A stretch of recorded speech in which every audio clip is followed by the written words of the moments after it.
કેમ છો? મજામાં. સુવાક્યોની દુનિયામાં, સુવિચારોની દુનિયામાં આપનું સ્વાગત છે. મારા મિત્રો, એવું કહેવાય છે કે જ્યારે આપણે કોઈ સારું અને સાચું કરવાનો પ્રયાસ કરીએ ત્યારે જો મુશ્કેલીઓ આવે તો સમજવું કે આપણે ખરેખર સાચા રસ્તા ઉપર છીએ. આવી જ કોઈ વાતને ચીની કહેવતમાં ખૂબ સરસ રીતે લખવામાં આવી છે. આજનો જે સુવિચાર છે તેનો વિષય છે મુશ્કેલીઓ, ડિફિકલ્ટી. ચીની કહેવત પ્રમાણે જો તમે મુશ્કેલીઓ, દુર્ભાગ્યથી ડરતા હો તમે પહેલાથી જ નાખુશ છો.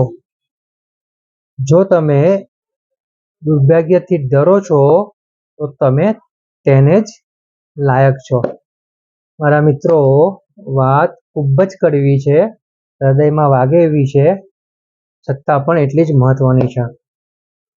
આજે આપણે જોઈએ છીએ, સમજીએ છીએ અને ક્યારેક આપણે પણ એવું કરતા હોઈએ છીએ કે આપણે કોઈ કામ માટે ખૂબ મહેનત કરી હોય, ખૂબ પરિશ્રમ કર્યો હોય, ખૂબ હાર્ડવર્ક કર્યું હોય અને એ કામનું જે જશ હોય, જે યશ હોય તે આપણને ના મળે, આપણી જગ્યાએ બીજા કોકને મળે તો આપણે તરત જ એવું સમજીએ છીએ કે આપણું દુર્ભાગ્ય છે ને સામેવાળાનું સૌભાગ્ય છે.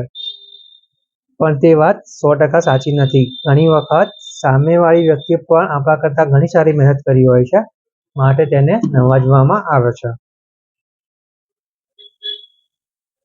એટલે વાત એવી છે કે જ્યારે આપણે આપણા કામમાં સફળ નથી થતા ત્યારે આપણે દુર્ભાગ્યનો વાંક કાઢીએ છીએ, મુશ્કેલી આવી ગઈ તેવું કહીએ છીએ, જે ખોટું છે.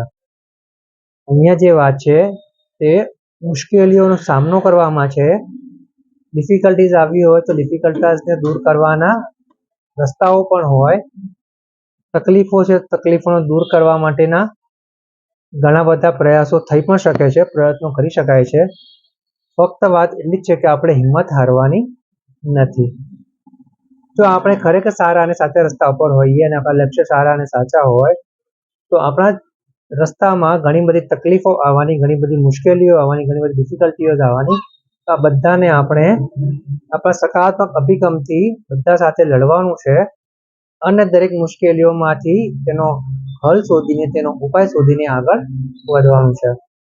કારણ કે આ જે મુશ્કેલીઓ છે, જે ડિફિકલ્ટી છે, તે જ આપણા જીવનને વધારે બહેતર બનાવે છે. એટલે અહીંયા મુશ્કેલીઓથી, ડિફિકલ્ટીઝથી ડરવાનું નથી, પરંતુ તેનો સામનો કરવાનો છે. આ ડિફિકલ્ટીઝનો, આ મુશ્કેલીઓનો શું ઉપાય હોઈ શકે, એનો શું હલ હોઈ શકે તેની ઉપર વિચારવાનું છે, કામ કરવાનું છે અને આગળ વધવાનું છે. Thank you.